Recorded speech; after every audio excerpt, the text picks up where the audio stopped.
What is up, everybody? It's Tuesday. Happy Tuesday to you guys. This is our second day of live streaming from the Adobe Max Convention show floor. And today, this segment is going to be all about students.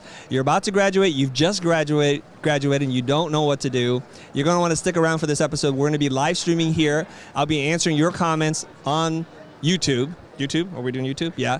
And if you guys have questions, go ahead and start typing them in. I'm going to do my best to get through as many of them as possible just to help you ease that transition from being a student to being a professional, okay? I want to help you get a job, get a high-paying job, or at least get some work as a freelancer. So let's get right into it. The first thing that you need to know is there's a simple formula for getting work. People hire who they know, who they like, and who they trust. But the biggest challenge is the art of getting known. Now, if you were like me, graduated in 1995, the internet wasn't around, I thought that just having a really killer portfolio was just enough to get work. Like somehow people were going to magically find me. I don't know why I thought that. Nobody knew who the heck I was. Like, yeah, amongst other students, my peers, they knew me. But there's this whole big market that's out there and nobody knows you.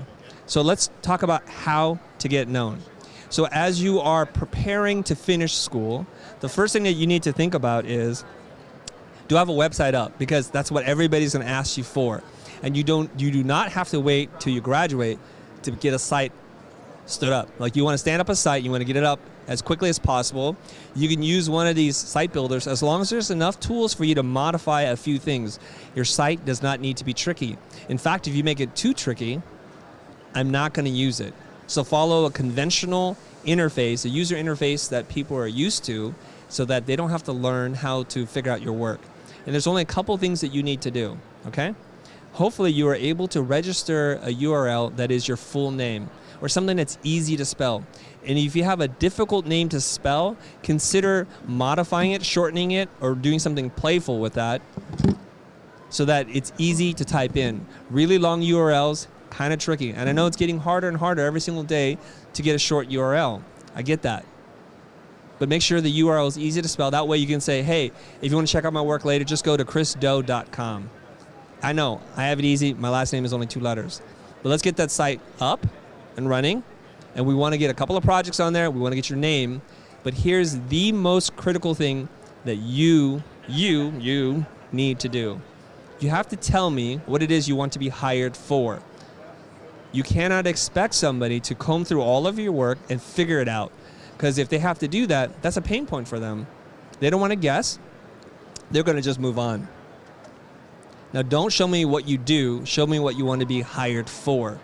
And you need to be as specific as you can be. Now, people are a little scared. When you get out of school, you want to cast a really wide net and you want to see what fish comes to the bait. That's not how the real world works. You need to be as specific as possible. My friend Joel Pilger, who has a program called Jumpstart, he recently was speaking at the Bend Design Conference, and he came up with this little phrase, which I love. I don't know if he invented it, but I heard it from him. He says, you don't want to be known as a designer. You want to be known as the designer. The designer in your town, your city, your state, your country, or even the world.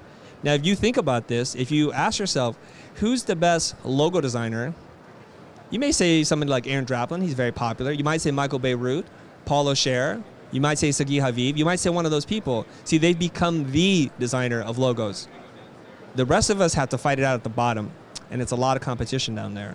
How you're able to do this is to get very specific about what it is that you do, to claim an expertise, and then to build it up.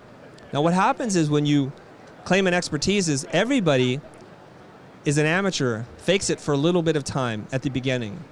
And that's totally okay. You don't have to wait to have all the experience to claim something. You want to pick a focus, and you want to be very specific. So let's dive in. Are you a student? You want to have a seat? You want to sit down, man. Take a load off. You're going to be standing up all day long. And if you have a question, we'll get you a mic, and you can interact with me, okay? So just hang in there. I'll finish my part, and you can just jump in. Okay, awesome. You want to be very specific. So if, the mic is feeding into itself. You got to point that is off? Why does it sound different now? Okay, whatever. Let's just say, for example, like I see this a lot. People say, I'm a motion designer. A motion designer. And when I see that, I'm not quite sure what you do, because what you usually show is an animation reel. So a designer, to me, has a very specific skill set. They make storyboards. They make a sequence of things, and they think through the sequence in static frames. Whereas an animator takes those sequences, sometimes they design them, more often than not they don't in a bigger company, then they make those things move. So we would consider that person an animator. But we can get even more specific than that. So I wrote down a few things here. Let me make sure, because I did a little bit of preparation for this. Did I do this right? Where is it? Here we go. So instead of saying I'm a motion designer, you could say I design storyboards. I animate. I composite. I do visual effects. I do 2D animation. I do 3D animation. I do rig removal. So that's how specific you want to get, because when somebody out there is looking for you, they're looking for one of those titles. And here's something that a lot of people don't understand. Bigger companies have HR departments, they have recruiters, they have people out there looking for you. They're not necessarily creative themselves. So if I tell my producer, hey, I need a compositor who does cinematic quality work, the only thing they're looking for is a compositor right now. So they come upon your site and it says motion graphics, motion designer, animator. It doesn't sound like what they're looking for. So even though you show the skill, only another person who does what you do would understand that. And that's the problem. I know that we have this fear, this innate kind of fear that if we get very specific, we're going to be eliminating a lot of possibilities, a lot of options. But I promise you this, and you can believe me now or you can hear me later, as they say, Hans and Franz, you will come to regret being very broad. Because then you're just something, a designer, and you're not the person. And that's what you want to be able to do, okay? So that's one of the best pieces of advice I can give you, and that should be plastered everywhere. It should be plastered on your website, on LinkedIn, on your demo reel. Like if you have an animated reel, the first thing that comes up is your name, and you tell me what you do right away. In 2 seconds, tell me what you do. Because that's the filter in which I'm going to look at the work. Sometimes I watch animated reels and I look at it, and it takes me 20 seconds to think, I wonder what the heck they do. So if you've burned maybe 20 seconds of your best work, with me not even understanding that. So give me that filter. So what's your name? Spiros. Okay. Are you Greek or?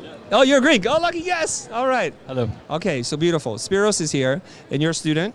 Yeah, I just finished school like you just finished school? 1 month ago. 1 month ago? Yeah. Okay, you just finished school 1 month ago, and what is it that you do? I'm working through all of my school years in Greece. You have to work parallel with your studies. So what I'm good at and what I'm specified at is publishing websites. What's that? Publishers' websites. Something websites? Publishing web design. Publishing web design, yeah. Yes. That's what your thing is? So blog web design, yeah. Yeah, web design. Yes. Do you do the coding? No. No coding? No. So you do the visual design for websites? Yes. Beautiful. Is that specific? That's pretty. I think so. Yeah? Yeah. Okay. And if I were to go to your website, is that what I would see? Yeah, mainly. Just that? Yeah. Mainly no, all no. Spiros. Okay, now what else are you showing on your site? Social media posts. Okay, social media posts. Okay, what else? Okay. Anything else? Two big websites, publishers. Okay. And that's it. Okay. Yeah. So far, so good. So here's the thing I'm going to say to everybody that's watching here. Once you're able to articulate and claim an expertise, which you're going to say, I do visual web design, okay? Maybe you can even say for some kinds of companies, like a market. So you can say, I do web design for food and beverage companies. Okay. So it's getting narrower. You see, now it's like, oh, if I'm looking for a web designer and I have a food and beverage company, I would like to hire you. And you know why that is? I think you have a lot of experience working with other people who do food and beverage. Okay. So it's about niche, right? Niching, yes. Okay. Narrowing the market, yes. I would like one last question. Wait, before you do that, before you ask a question, I'll be here for you. I'm here for an hour, okay? All right, so once you claim an expertise and you're able to make a very narrow statement, Seth Godin talks about this. He's like, can you pick them out from a crowd? Can you imagine this person in your mind? Can you describe what they're wearing, where they live, if they have kids, if they don't, if they have a dog? Are they a cat person? You want to be that specific with them because now you can write to them, you can speak to them, you can understand and empathize with them. Once you're able to say that, only put in the work that backs up that claim. Okay? This is critical. Now think about this. What kind of food do you like? Don't say Greek. Say something else. Pasta. You like pasta? So like an Italian place? Let's say you go to this Italian restaurant. You walk in, it's like, it smells good. The logo's beautiful. The decor is amazing. There's like an Italian waiter who's very handsome. He walks up to you. It's like, he welcomes you into the restaurant. And then you look to the side and they're serving hot dogs. And there's like chow mein over there. Okay. And that's what you're doing. It's like everything is working just fine. And then you see these two weird things. What do you think about when you see that? It's not so good. It's not so good. Why do you think that? Because the quality, is do you get a little suspicious? Yeah. Like, why are you serving hot dogs? That's not Italian food. I didn't come here for that. Conversely, you walk into the same restaurant, same setup again, right? But you see a chef hand kneading dough and making pasta by hand, and just kneading it beautifully and cutting it by hand and stretching and pulling. And then there's flour everywhere, and that's it. And you see that. What are you thinking now? That's a good pasta restaurant. It's got to be. It's made fresh. They look like they know what they're doing. Okay. So if you look back at your website, it's kind of like the same thing. Okay. So when you show the finished dish, that's great. But if you can show me the process of making that dish, they're like, wow. See, like, people love to see behind the scenes, right? I think this is one of our fascinations about magic or illusionists. We know it's not magic. I'm not spoiling it for you. There's no magic, right? Okay, there's no magic. They do a magic trick. And when they do a magic trick, you're sitting there thinking, where's the trick? The whole time you want to know the trick. Yeah. And then I think that's what we all want to see. So when you show, it's like, wow, that is cool. That's how you did that, huh? That's really neat. Okay, so claim an expertise, get as narrow as you can, don't worry, and then show only the pieces that back that up. So I'm going to go with this quote. And I don't know who said it, but you want to do less, but better. You want to show less work, but work that is better. So if you only have 2 or 3 pieces, you don't have 2, right? Yeah. They got to be really good, and that's totally okay. Yeah, and good. if the mock-up needs a little touch-up, or if you need to present the work process, spend the extra time. It's going to be great. See, what people do is they look at your body of work, and they imagine what it's going to be like to work with you and they look at your worst piece of work, and they imagine what it's going to be like. Okay. So if you show 2 great pieces, they imagine what? They imagine it's going to be great. Okay? There's a bias that we have. I forget what it's called. Like, it's like this bias where if we see somebody who does something good, we assume all parts of them are good. Okay. The reverse is true too. If you see something that's bad, we assume, oh my God, they're hiding the bad stuff. There must be more bad here. Okay. Okay? So we want to do less but better. We want to produce less work but better work. And the next less but better is this. We want to market to fewer people, not more. Okay? So there's a story that I share on Instagram, and I talk about this idea. So if you had, say, $1,000 to market to 1,000 people, your effective budget would be $1. $1. And if you had to market to 100 people, your effective budget would be $10. $10. But if you had to market to 10 people, your budget would be $100. Yeah. So if you think about, it's just remove the word money and put in there effort, energy. So if you were to research and target no more than 10 companies, learn who founded it, what their specialty is, what their pain points and challenges are, who their competitors are, and just get all forensic on them, FBI style, and just get really into it, right? And you follow them on social, and you start a dialogue with them. Now you get to know who they are. So when you're ready to, when you graduate, you have a relationship with them already. I posted this thing on LinkedIn, and it got a lot of engagement on it because I said, look, if your first interaction with me is to ask me for a job, to sell me something, here's literally what I do. I unfollow you, I unfriend you, and I block you. Literally that's what I do. And I don't care who you are. Because nobody that wants to build a real relationship with me would start it that way with, hey, I really admire your work, help me. I really admire your work, do something for me. That's not how I work. I work in a place of reciprocity. So if you're first show that you want to build a relationship with me, that you're genuinely interested in me, you have a small shot. The next thing I would ask for, and people say this all the time, like, how do I get my foot in the door? Do not ask for a job right away unless they're hiring. If they're not hiring, what I would ask you to do is to ask them, could you possibly spare 5 minutes to give me a critique on my work? If they say no, that's fine, leave that alone. Another tactic that you can use is to ask them, can I buy you lunch at a time and place that's convenient for you? To the Italian restaurant. To an Italian restaurant that you love. You better find a good one. Not the one with the hot dogs and chow mein, right? Yeah. Okay, now what's your question? So I wanted to ask you about what you said, that we have to be so specific about what we do. It's about, Hey, I need more volume on you. I can't hear you. Why don't you just come up here? Come up here. Okay. Come on up. Thank you. All right. Come on up, man. So, Nice to meet you.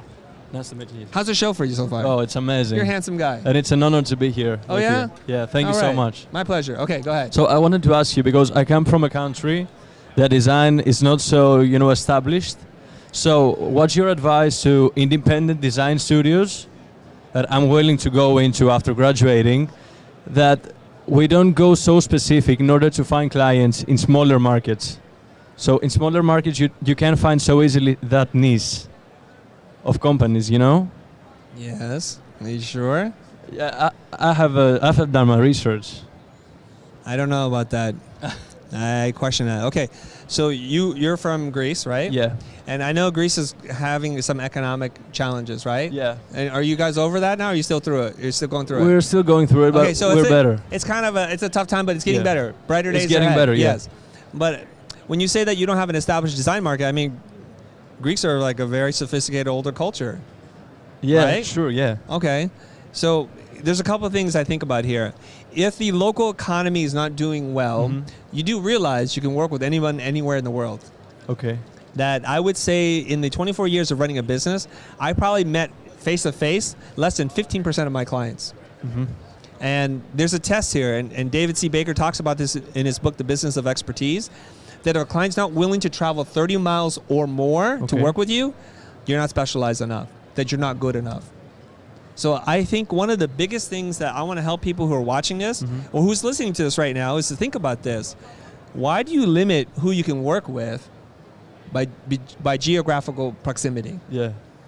So if you're a good design company in Greece and you can compete with the world, hey David Moon, if you can compete with everybody in the world, why wouldn't you? Because the market sometimes is better in America, sometimes it's better in the UK or Germany, wherever it is. You just go where the market is. Okay. All right? But you won't get there by trying to be all things to all people. Okay. Because let's say, give me 3 disciplines that you're considering for these independent studios. What are 3 disciplines? Digital design, for sure. Yeah, for design? Yeah. Like what kind of design? Digital design. Digital design? Yeah. Like web? Yeah. Okay, so web design? Web design. Okay, what else?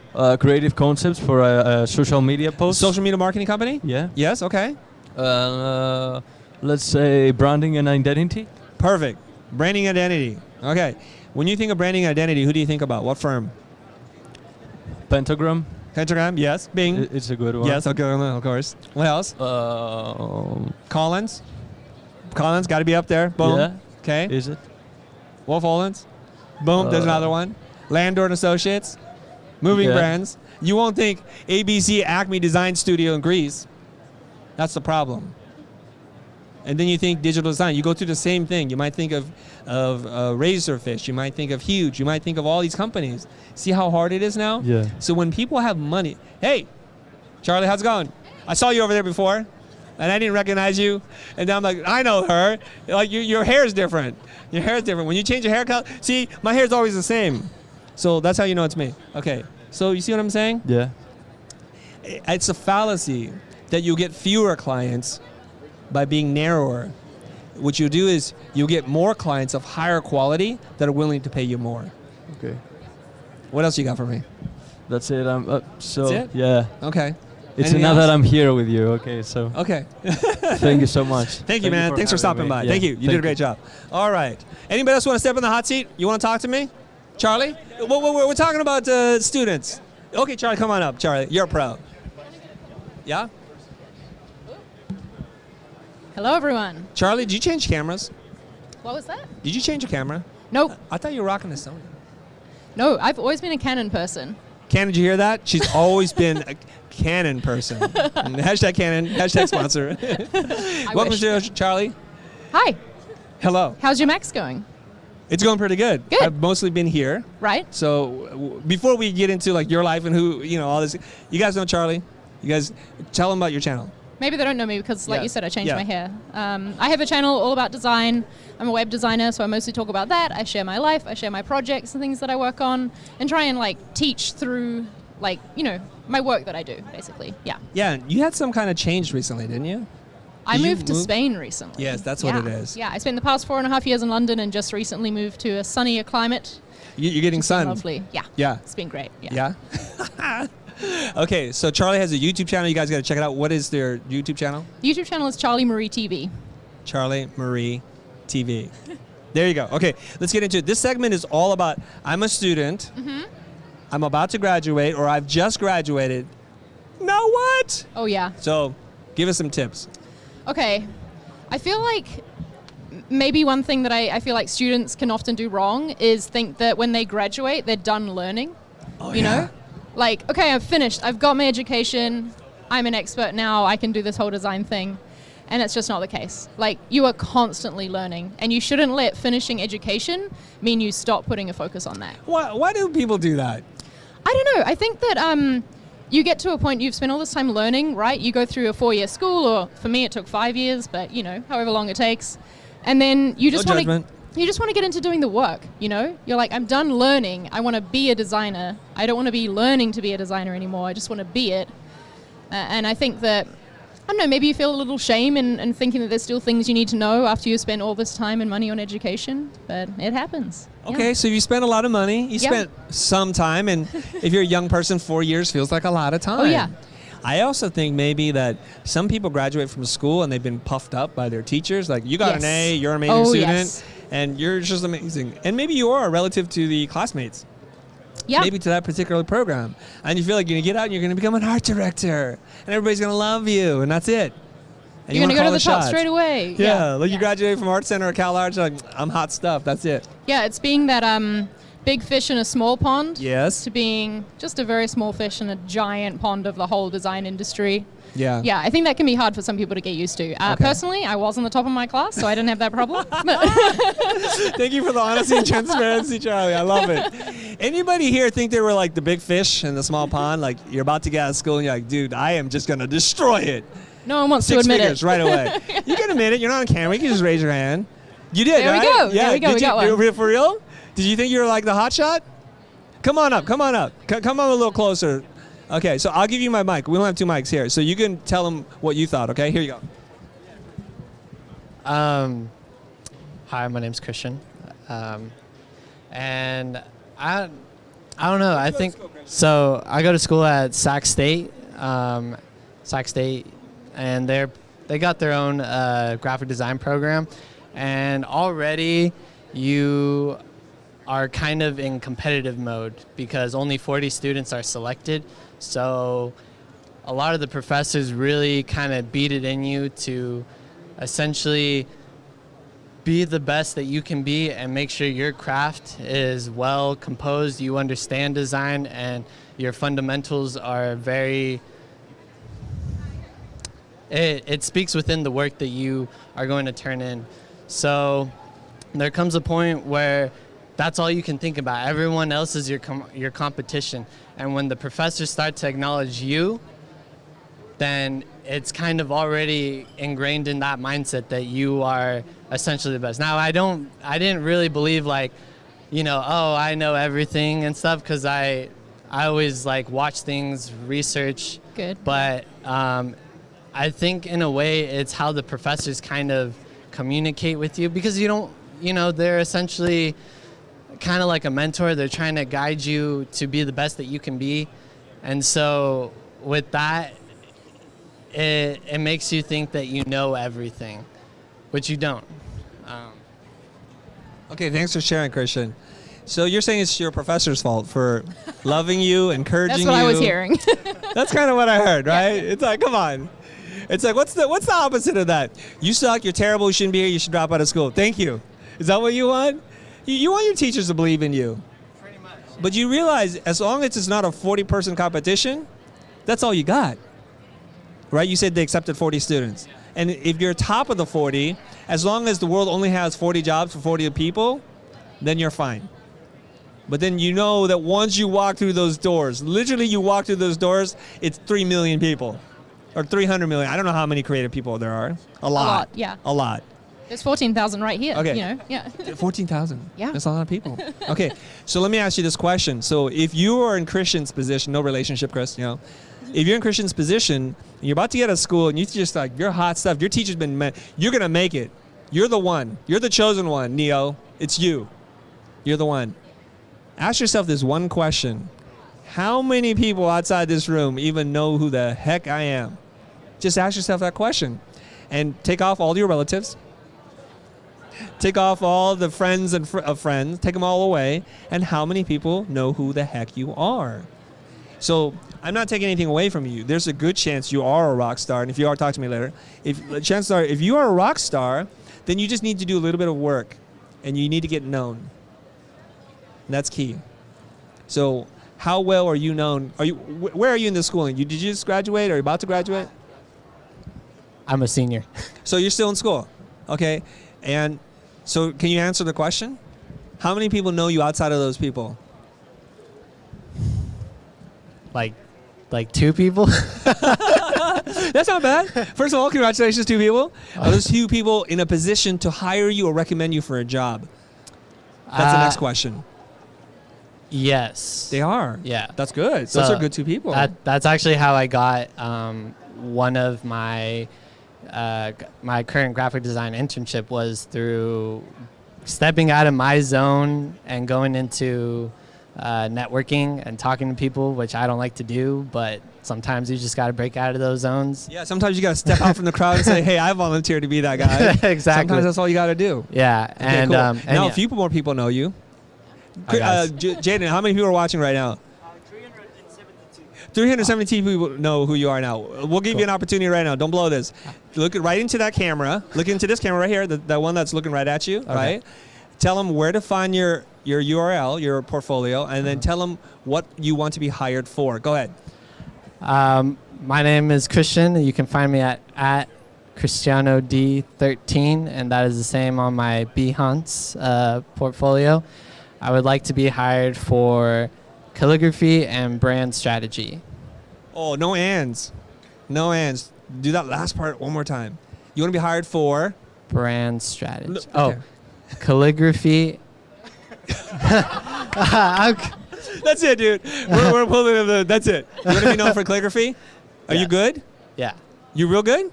Not very good, but I'm But still learning. You just talked about not But right. you just- Right? I Okay, don't you know why? everything. You know why I just did this to you? Because Emmanuel just turned around. He's our hand lettering calligrapher guy. I know. Let's do battle. Let's do a battle with you too, okay? I'm down. You're down. This guy's confident. He is confident. Emmanuel, you better represent right now, because if you embarrass us, it's like it's game over, dude. Okay. All right. So we're going to let you go. Oh. I want you to go over there and get out your markers, and you guys do something together. Let's give them a phrase. Give them a phrase. A short phrase, 3 to 5 words. Charlie, you're the guest of honor. Pick a phrase. Anything you like. Your favorite motto. 4 to 5 words. I was going to say like something, anything. keep learning, but that's only 2 words. Keep learning, sucker. Yeah. Do that. Great. Yeah. Keep learning, sucker. Okay, you You guys added do the that. Christo twist and to then it. at the end of this, all right? So what we'll do is I'll call you. You can have as much time as you want. Every once in a while I'll call you to show me the work in progress, okay? Give them the tools, same paper. Rock and roll, let's do it. We're live here at Adobe Max. It's day 2 and it's gotten wild just like that. Throwing down challenges. Wow. Who else wants to sit here? Now nobody wants to. So come on, sit down. Take a load up. I'm spitting all over the place. I'm sorry. I'm so excited. Sorry. Okay, we're talking about students. Are you a student? Are you a teacher? I'm a teacher. Oh, cool. Oh, all right. Awesome. The teacher. Welcome. All right. Okay, so Charlie, that was a really good tip. Keep learning. Keep learning. Keep learning. Yeah. Don't sucker. That's not officially Charlie's motto, but keep learning. Yeah, that's the Christo mine. twist, I had the sucker part. Okay. Yeah. Give us another tip. That was excellent, by the way. Thank you. Okay, well, I really like what Christian was talking about, networking. I think that's a big thing as well for once you graduate. Because you've just gone from this environment, right, where you are in a classroom day after day with a bunch of other creative people. You know, they're all, you're building those connections, and you've got to keep those going once you're out of school. And you've got to find them in other places. Because, every good opportunity I've had in my career has come from people that I know. And, being in the right place, talking to the right person, putting myself out there, and being brave when you're, scared to talk to someone at a conference, that sort of thing. Oh, Now you're a few years out of school. I'm several years out. I'm of not school. going to say, you know, gentleman doesn't say, but I'm 8. many years, so 3 times as many years out of school. Okay, and I think it's a little easier for both you and I who have jobs and are doing all right in our life and to be those saying questions. these things. To be saying these things. But Great point. if I had to look back at 20-year-old Chris, that's really scary. Yeah. Okay, You know so what? bring me back there. I wish that 20-year-old Charlie had felt brave enough to go to design meetups and design conferences, design events before I felt like I was a designer. I don't really feel like I identified as that until I was maybe out of university and in my first job, and then, you know, that title was given to me on my business card, and then I felt like I could have it. You felt like you earned it? Yeah, which I don't think is correct, but that's just how it went for me. Yeah. And I never really went to design meetups and things until I was working as a designer. I felt like I didn't belong in those places yet, and that is absolutely wrong. I know now, going to design meetups as, you know, someone working in the industry, I love meeting other students there. I love being able to talk to them about what they're learning, seeing how like their courses are structured and like what they're excited about for their design future, you know. And I think that more students should, you know, take advantage of those things. Yes. Okay, so we're in Los Angeles. We're in the entertainment capital of the world. We're known for like movie magic making. Mm-hmm. So through the powers vested in me, let's do this. Let's do a little magic. Okay. You are you. I am me. That camera is like 20-year-old Charlie. Oh. What do you have to say to 20-year-old Charlie Okay. to help her go to those meetups and to have whatever the fears are? I just need, you know, Yeah, get a yeah. moment, like figure out who you are, like channel I'm that. thinking yeah. about it and channeling it. Right, channel it, and Okay. then just go method on me and look right into that camera and tell that person, because somewhere far, far away, there's a young 18, 19-year-old person there who's scared as heck, Okay. who doesn't want to do this. It's like, I know you say it, but you're you and I'm me. Talk to them, please. Okay, 20-year-old Charlie, or any other young people out there who are learning design and feeling like they're afraid to put themselves in these spaces, I want you to know that you are already a designer and that you fit in there more than you realize, and that people are going to be excited to talk to you just like you're excited to talk to them. You just have to be brave and say hello to someone. Not every person will be a winner, but you have to keep trying, because you never know which conversation you have could be that point that changes everything for your career. So the more you try it, the more of those conversations you have, the more chance you'll have of that happening, and that's special. That was beautiful. Oh, thank you. I need a minute. Thank you. Thank you for the applause. Smells good, you guys. Woo. Some like soul nourishing stuff that's happening right here. Oh, yeah. It's not even Sunday. This is You're design taking us to therapy. church. Yeah. I love it. But yeah, we're going to design therapy. Okay, so now Caleb, you just stepped up for a reason. You have something on your mind? Yeah. We'll share this one. We'll share it. Okay, go ahead. So my name's Caleb. I have a YouTube channel, App Design Tips. And App design? App design tips. Yeah. So I teach some tips on app design, right? So Hey, that makes sense. I'm a UX designer. So self-explanatory. Yeah, if you don't get that, you're in trouble. SEO there. Yeah. Yeah, so I actually have my own design agency, and we do software design and development. And for the past year, I've been creating this channel and creating videos, and I actually have lessons and courses that I teach. And so it's just starting to come up and starting to grow, but it's not where it should be yet. So I think I make like $3,000 a month right now on courses. That's great, by the way. Yes, Why are you saying it like that? Well, like, basically my question is, because I know that you guys started as an agency, right? And I feel like blind. Yes. And now you have the Future, where you do a lot of educational stuff. And so I want to learn how to grow as an educator and how to grow my brand. Yeah. Starting from right now, I just have my courses on Udemy, which is like gives you a fraction of the income potential. And I just barely launched a new course yesterday on Photoshop for iPad, where I'm self-hosting, and I'm trying to charge, instead of $10, I'm trying to charge that $100, and trying to market it myself and get into this more premium model. And so my question is, how do you transition from just being on a platform like that to starting to market for yourself and to grow as a premium brand? I have a question back at you first. You said you're trying to sell this course for 100. You're trying to market it yourself. Are you doing it? So I just started, like, Photoshop for iPad just came out yesterday, so I just barely launched that course yesterday. But you are doing it. Like, yeah, it's out and I there. have 2 students right now. You've done it. Great. Yeah, so I'm just wondering, like, how do I'm trying, because I still don't know, like, the marketing. I'm paying for Facebook ads. I'm going through a whole funnel. on how to get the awareness out there instead of having Udemy market for me. And so that's my question is how do I, like as far as a strategy, how do I grow that to market those courses myself instead of relying on someone else and only getting a fraction of that? Okay. This is a little bit different topic. A little bit different, but we're going to go there since you took the seat anyways, right? So we're going to do this. Do you know who Daniel Scott is? I don't. He's Bring Your Own Laptop. He's around here. Okay. Bring Your Own Laptop. Look him up. Daniel Scott. You want to write this down? Yeah, I do. Yeah, write this down. Daniel Scott. He is doing exactly what you're doing. He actually teaches people how to do this, how to launch their course and how to use platforms and things like that. And he has his own platform. He sells his own courses, but he also sells via all the other platforms. And he says the other platforms, even though he only gets a small percentage of them, still make more money than selling it natively on his own site.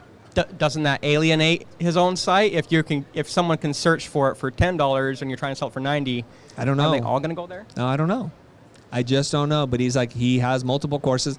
He may change a few things here and there, but they're not. I don't think they're. I shouldn't speak for him, but they're not significantly different that it would be an issue. And I asked him, why do you do that? Because I make more money there.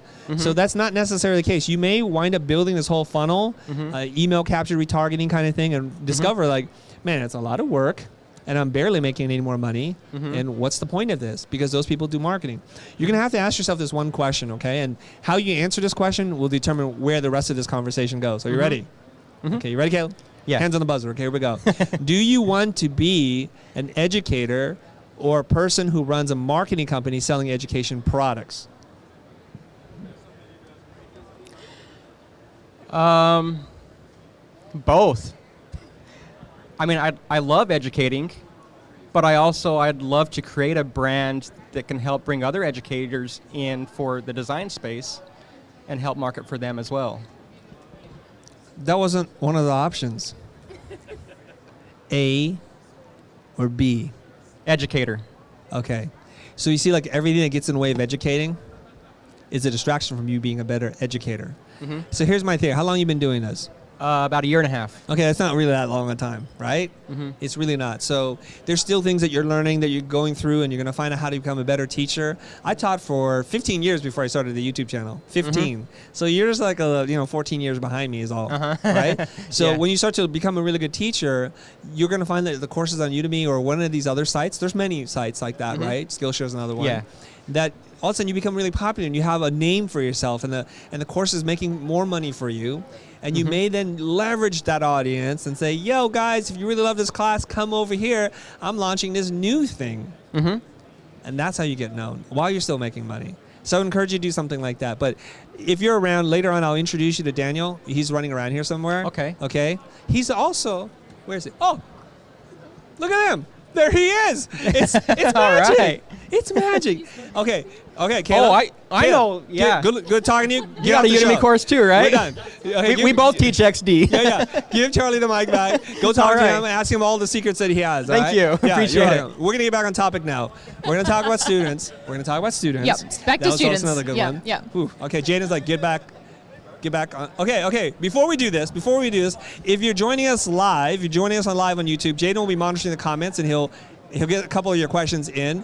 Welcome to the show, first of all. And luck would have it, Charlie's walking by. He's like, here she is. So, guys, welcome to the show. We're talking about students. You're about to graduate. You've just graduated. Stop freaking out. We're going to help you out, okay? But before we do that, Emmanuel and Christian, let's see the work. We've got a little challenge going on here. We got a little challenge going on. Hey. It's not the end. We just want to see your work in progress. You have to bring it over here. Bring it over here. Both of you guys. Come on. It's a live show, guys. Come on. Don't argue with me. Just give me the work. Okay. This is Christian's. Okay. This is Christian's work. Looking good. And Charlie's motto, her life motto, is keep learning, sucker. So this is what he's doing. He's working something out. Okay. I'm going to hand it back to you. And he's a senior, right? Senior at SAC? Yes. Okay. All right. Emmanuel's got an advantage because he's got the whole pad. He just gave Christian a few pieces of paper. But this sneaky. is Emmanuel's. All right. Can we see that? Okay, this is just a progress check.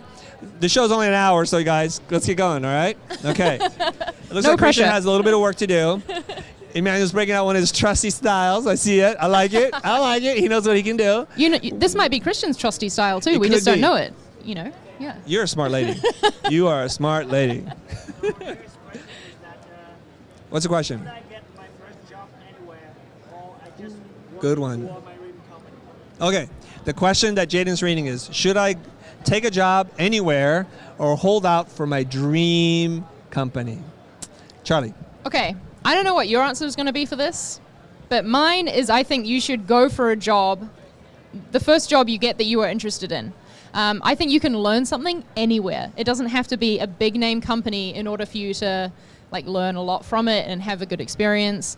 You can get a job and still keep applying for other jobs. This is the thing. Like, Ooh, you're so sneaky. I mean, the dream job can come along and you can go for that too, but you shouldn't just hang around waiting, doing nothing until that happens. When I left university, I was in my last year working part-time as a graphic designer at Mitsubishi Electric, which is a supplier of heat pumps and refrigerators. What every Exciting. designer dreams of, you know? To be designing brochures with refrigerator specs. Oh, Yes. It was the dream. It wasn't the dream. Yeah. But I was working part-time. As soon as I graduated, they offered me a full-time job, and I went straight into working full-time. A lot of my fellow students, they turned their noses up at this job when it came through our like class forum job board thing. They thought, that's not exciting. That's not the cool agency everyone wants to work at.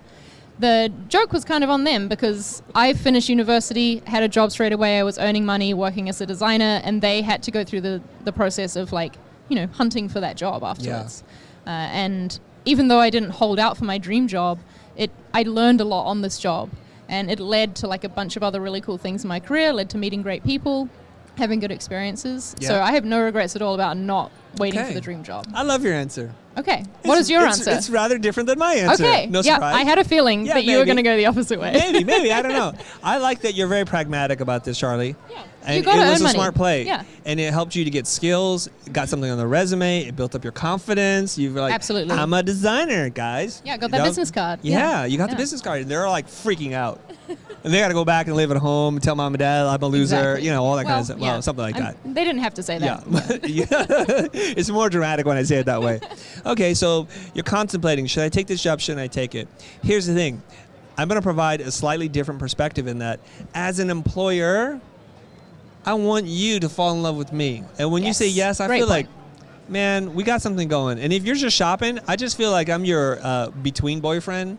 And it's like, this feels terrible for me. Well, I don't think if you make it obvious to the employer that you're just shopping around and you're not super interested, I don't think you're getting that job offer anyway. I don't think Okay, you're but getting let's that just say job you're offer like to a be really good anywhere. actor. Okay. Well, yeah, fair. Yeah. Like, I'm sure you were effusive, like, oh, this is great, I love working here. And you're like, no, I don't. And they're like, still brought you in. And for all intents and purposes, they can't tell. Except when you get an offer from, like, your dream company. Yeah. And they're like, you know, it's not you, it's me, and I just need some time apart.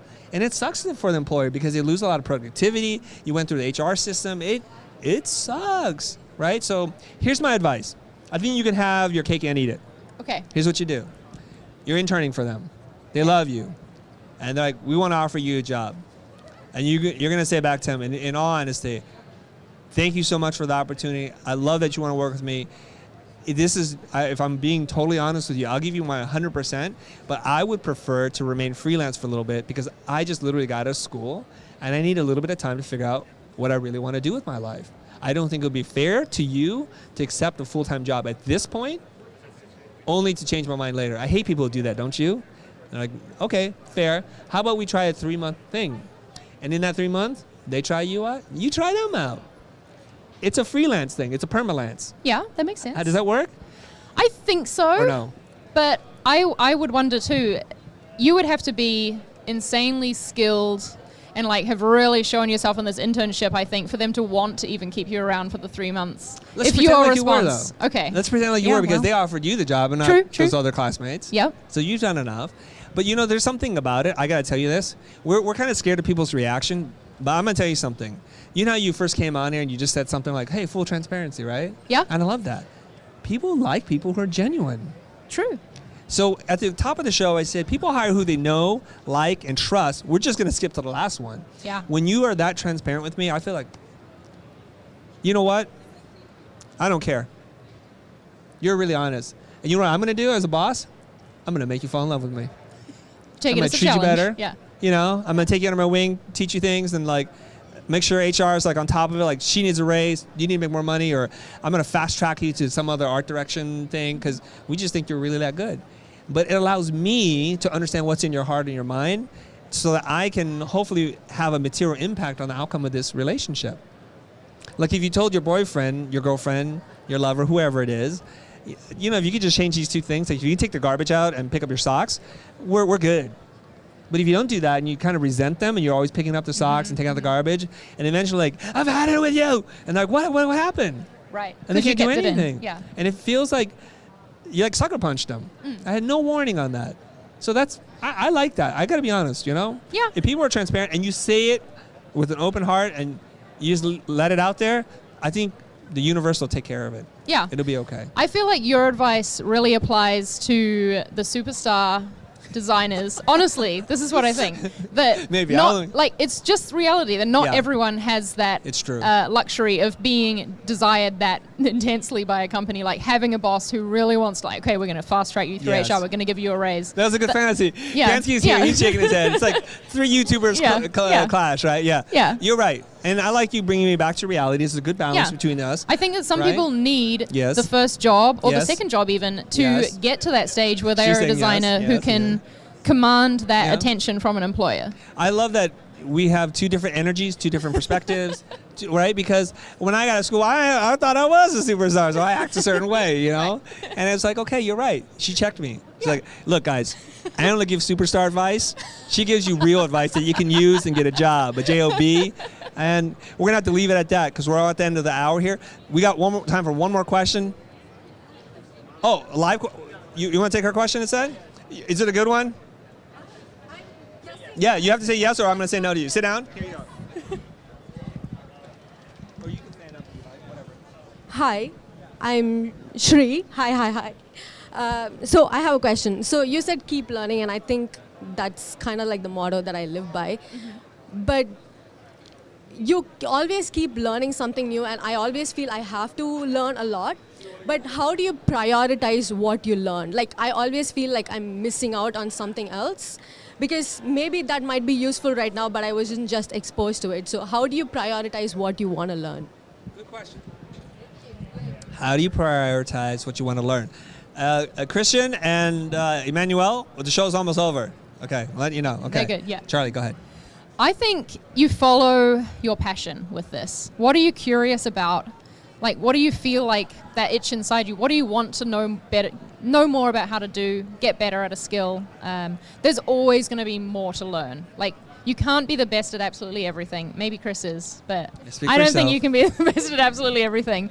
But learning bits of everything is always going to help. Like, those skills will come together. Can you give an example of what's some things you're trying to decide right now to learn? Like, what's your conundrum?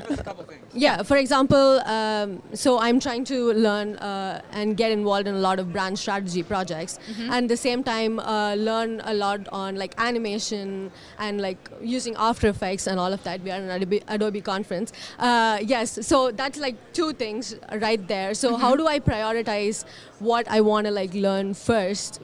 Because maybe I might suggest doing animation videos as a strategy. So how do I act? No, you know, I need to have knowledge for that to actually suggest.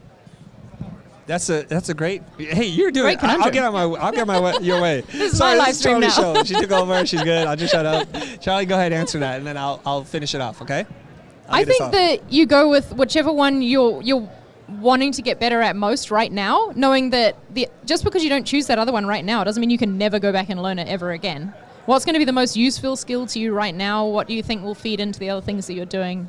And know that you never really have to make a choice between 2 things. It's just which one you do first. Yeah. Okay. All right. Have you got opposite advice to me again? No.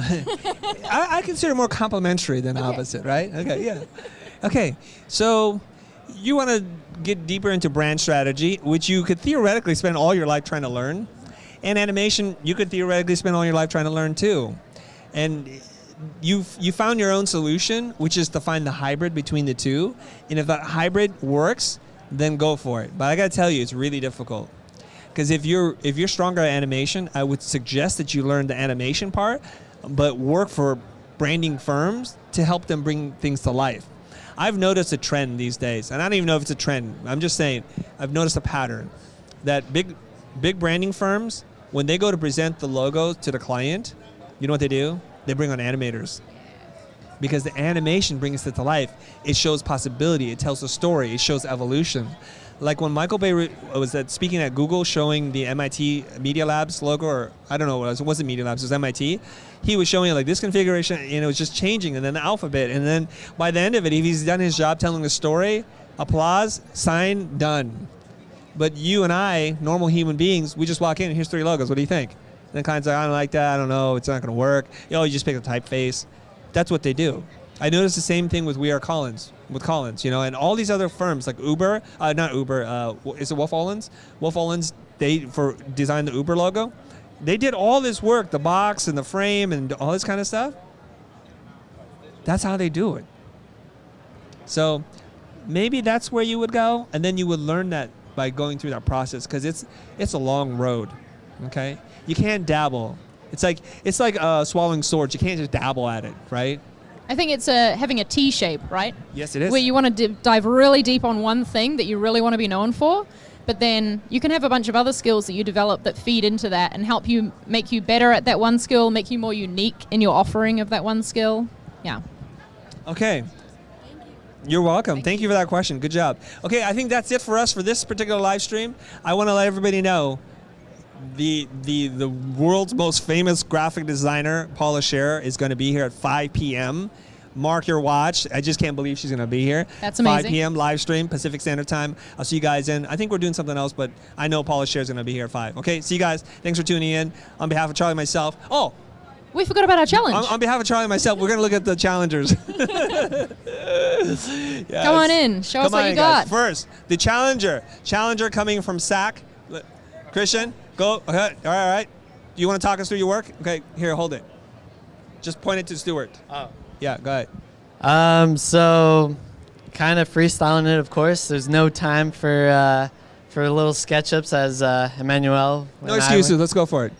But honestly, I just, in terms of going aggressive, I felt very just kind of calm through the whole process, very relaxed, and no pressure, so very just sticking to that hand style. All right, not that we were going to plan it on it, but Charlie, give him a critique. Give us back the mic. Can you hold it for her, please? Yeah. Thank you.